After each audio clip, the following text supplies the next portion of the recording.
नमस्कार, मी अभिनेत्री किशोरी शहाणे बेज. भिकाजी करोडपती ही सुपरहिट मालिका आता पुन्हा येते सिनेमिस्टा मराठी या यूट्यूब चॅनलवर. तेव्हा लगेच सबस्क्राईब करा, व्हिडिओला लाईक करा आणि आपल्या मित्रमैत्रिणींबरोबर शेअर करा. एन्जॉय. काहीतरी शिस्त आहे. असं आहे होय. बघा ह्या बाजूने वास येत असेल ना तर आपल्या स्वयंपाकघरात गॅसवर खिचडी आणि कढी शिजते. आणि ह्या बाजूने वास येत असेल ना तर आपली शेजारची देसाई साहेब आहेत ना, त्यांच्या घरात दुधी हलवा शिजतोय. तुला कसं माहिती? अहो आजच मी त्यांच्या बायकोला दुधी घेऊन दिला फुकटात, आणि दुधी हलवा कसा शिजवायचा ते पण शिकून आलोय. गदड्या त्या शिजवण्याविषयी नाही म्हणते बाबा मी. मग मला काहीतरी संशय येतोय. हे सगळे माझे वैरी एकदम गेलेत कुठे? मला आठवण झाली. कसली ग? अगं लग्नामध्ये नेसायला शालू नाहीये माझ्याकडे. मग तू जरा जरतारी मोर वगैरे असलेली पैठणी घेऊन ये. घेईन ग नक्की. मी आधी तुझ्यासाठी खूप साड्या घेईन, मग तिकडनं आम्ही जवळकडे जाऊ माझ्यासाठी दागिने करायला टाकायला. बरं झालं आठवण. काय ग? माझ्यासाठी ना 4 तोळ्याच्या पाटल्या आणि 5 तोळ्याचं चपला. 5 नको ग, 5 तोळ्याचा फार कमी वाटत, पण 10 तोळ्याचा चपलार करू. चालेल? चपलार 10 तोळ्याचा. बरी आठवण झाली. काय झालं? मी घरी जाऊन 5 तोळे पाणी पिऊन येतो.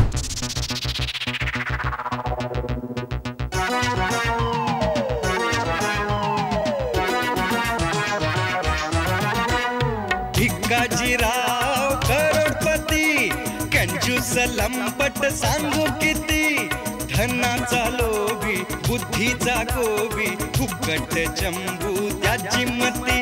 हे भिकाजीराव करोडपती.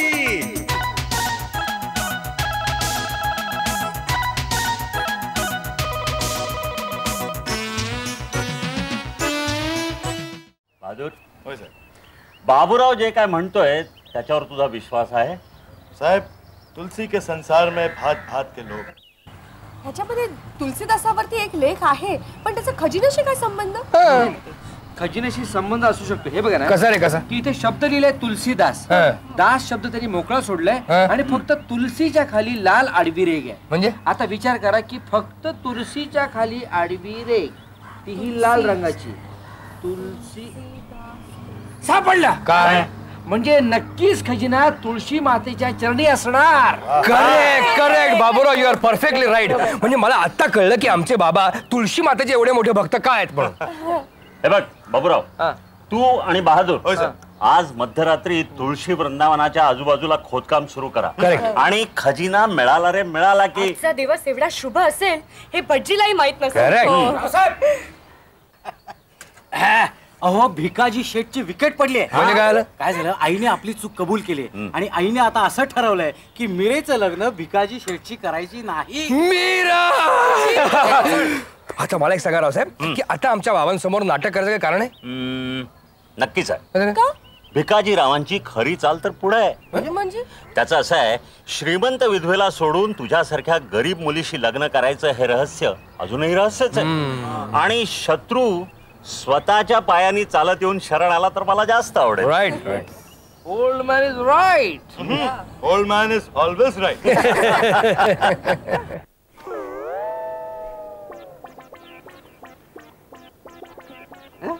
काय वास येतोय काय? काहीतरी शिस्त आहे. असं आहे होय. बघा ह्या बाजूने वास येत असेल ना तर आपल्या स्वयंपाकघरात गॅसवर खिचडी आणि कढी शिजते. आणि ह्या बाजूने वास येत असेल ना तर आपली शेजारची देसाई साहेब आहेत ना, त्यांच्या घरात दुधी हलवा शिजतोय. तुला कसं माहिती?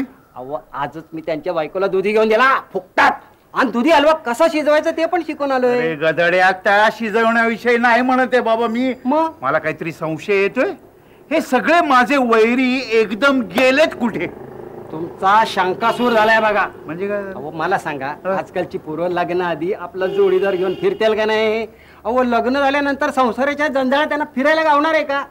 हेच वय आहे त्यांचं, मज्जा मज्जा करायचं. अच्छा अच्छा अच्छा, म्हणजे सगळे जोडी जोडीने फिरतायत. मला पण जायला पाहिजे. का? तुम्ही नका जाऊ. का? लग्न झाल्यानंतर तुम्हाला बक्कळ येईल. नाही, मला जायला पाहिजे. झाडाखाली गुटरगू करायला पाहिजे. जा माझी हॅट घेऊन ये. हॅट म्हणजे टोपी घेऊन ये. असं म्हणताय? हा जा. आणि छत्री पण आणतो. छत्री कशाला? आडोशाला.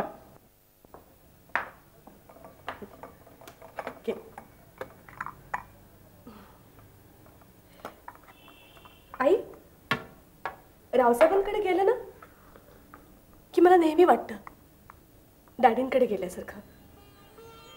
तसा डॅडींचा चेहरा मला अजून स्पष्ट आठवत नाहीये, पण का कोण जाणे, त्यांच्याजवळ बसले त्यांच्याशी बोलले की मला सारखं वाटतं मी माझ्या डॅडींजवळ बसले, माझ्या डॅडींशी बोलते.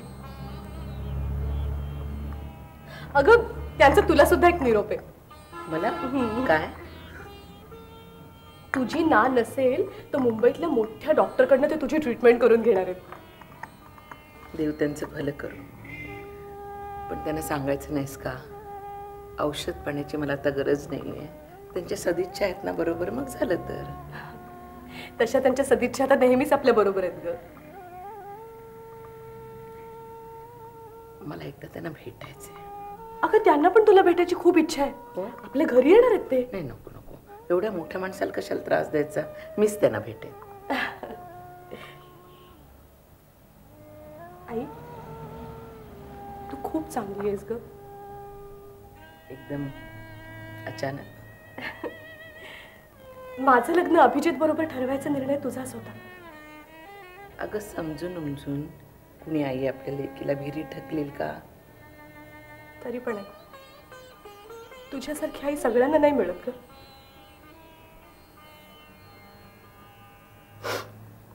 आई माझी अजून एक इच्छा आहे. रावसाहेबांचं असं म्हणणं आहे की जोपर्यंत ते हो म्हणत नाहीत तोपर्यंत आपण भिकाजी शेटना सांगायचं नाही की माझं लग्न अभिजितशी ठरलंय म्हणून. चालेल? ठीक आहे.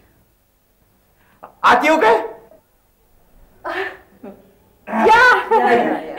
आलोच. वा वा वा, काय चहा चाललाय वाटतं? झालं ना पिऊन. काय जावई बापू, आज इकडे कुठे पायधूळ झाडली? नाही, म्हटलं काय की तुमच्या तब्येतीची सुद्धा चौकशी करावी आणि मीराला सुद्धा बाहेर जरा फिरायला घेऊन जावं. आमचे ते देसाई साहेब आहेत ना, देसाई साहेब, त्यांनी नवीन पिक्चर प्रोड्यूस केलाय, हाय हाय. नाव झालं? हो, हे नावच झालं. नाव ते काय आहे, आमचे देसाई साहेब नेहमी पिक्चर प्रोड्यूस करतात आणि नंतर हाय हाय करतात. ते त्यांनी सुरुवातीपासून ठरवलं की सुरुवातीपासून हाय हाय करायचं, म्हणून पिक्चरचं नाव सुद्धा हाय हाय करून टाकलं. बरं, मी किती वर्षात पिक्चर पाहिलं नाहीये. म्हणजे तू पण येणार आहेस की काय आमच्या बरोबर? कमाल आहे तुझी. अगं जावई बापू एवढे सिनेमाला नेताय तर मी येऊ नको काय?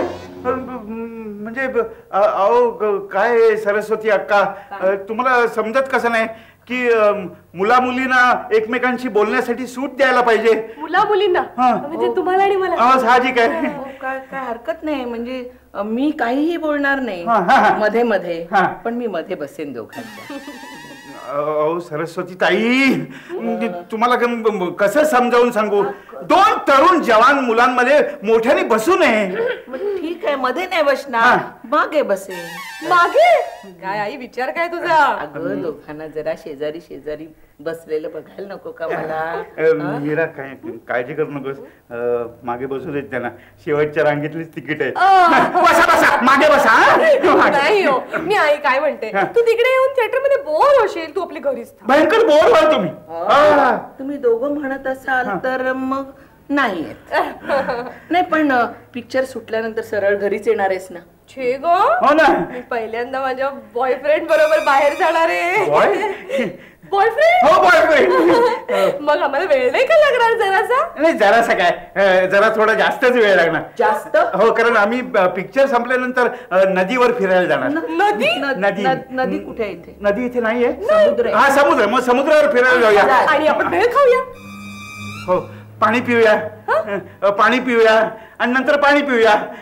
पाणी पिऊन नंतर तुम्ही इथेच येणार? छे ग, इथे कसे येणार? आम्ही पहिल्यांदा बाहेर जातोय. हो ना. मी एका छानशा दुकानात जाऊ आणि माझ्यासाठी भरपूर साड्या घेऊ. मला आठवण झाली. कसली ग? अगं लग्नामध्ये नेसायला शालू नाहीये माझ्याकडे. मग तू जरा जरतारी मोर वगैरे असलेली पैठणी घेऊन घेईन ग, नक्की. मी आधी तुझ्यासाठी खूप साड्या घेईन, मग तिकडनं आम्ही जवळकडे जाऊ, माझ्यासाठी दागिने करायला टाकायला. बरं झालं आठवण. काय ग? माझ्यासाठी ना 4 तोळ्याच्या पाटल्या आणि 5 तोळ्याचं चपला. 5 नको ग, 5 तोळ्याचा फार कमी वाटत, पण 10 तोळ्याचा चपलार करूया. चालेल? चपलार? 10 तोळ्याचा. बरी आठवण झाली. काय मी घरी जाऊन 5 तोळे पाणी पिऊन येतो. अहो पण आपण समुद्रावर जाणार होतो ना. अरे भिकार शेठ, पोरा पोरीना बोलू द्यावं काय, सूट द्यावी काय, म्हणजे हा सुटायला मोकळा. बहादूर, एक गोष्ट लक्षात ठेव, खजिना मिळाल्यावर त्यातला एकही पैसा इकडचा तिकडे होता कामा नये. सर्व माझ्याकडे येणं जरुरी आहे. तुम्ही निश्चिंत राहा Raosaheb. Best of luck Bahadur. Bhikaji